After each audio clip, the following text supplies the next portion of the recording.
Right, there were two people who were inside at the time. It is so lucky, Michael, that they managed to escape with minor injuries because, where does this end? And I've got to play you this as well from former Labor Minister Mike Kelly. He issued a warning to the Prime Minister just 24 hours ago while speaking with Chris Kenny. Have a look at this. The government is putting at risk our national security here and our social cohesion. So I'd say to Albo, look, mate, reset your moral compass, stand up for something here. The community will reward you for that. And Michael, this was only 24 hours ago, just before this attack occurred. Is he right? Does the Prime Minister need to reset his moral compass, or is it too far gone now?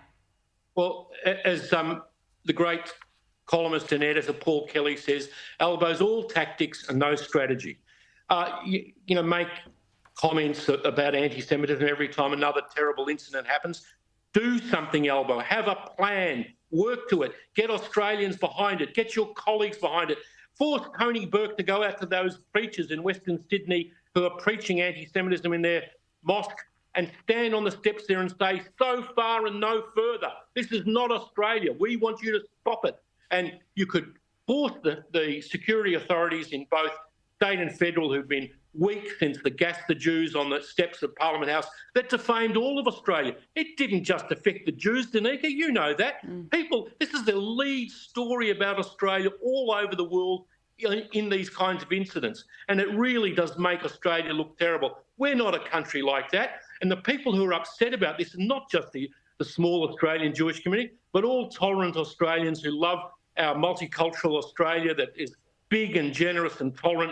This is not good enough. We want the security authorities to draw a line in the sand and arrest and disrupt these activities. I mean, these two who did this, clad in balaclavas, going into a synagogue where there are people studying and spreading accelerant around and burning it, they have to be full-bore fanatics. What are they going to do next? Maybe they'll burn down Albo's office. Maybe they'll kill someone.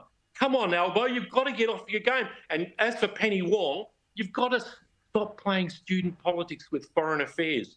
You cannot say that, we're voting for these pro-Palestinian resolutions at the very time when the Israelis have done a ceasefire with Hezbollah, when there's a possibility that finally there may be a ceasefire in Gaza and some of the hostages released.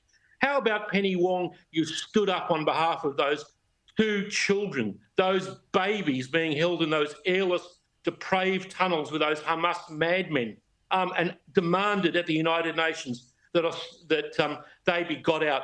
Australia would be paid attention to then, not just with this virtue signalling, politically correct, woke stuff that she goes on with, she and her government, on this and all other issues. Of course, your opinion polls are right, Danica. That shows you why this government is unpopular. It's not that Israel is a big issue for the average Australian, but they don't like all of these violent extremist types dominating our cities and threatening minorities and social cohesion in Australia. Enough. Michael Danby, you've put it perfectly, and your anger is justified and I'm sure felt by so many within the Jewish community this evening. And we also saw it at that press conference today when a man said to Jacinta Allen, he said, have you lost control? So, look, it is gone beyond the point now. Michael Danby, really good to have you on. Thank you so much for joining us on the show.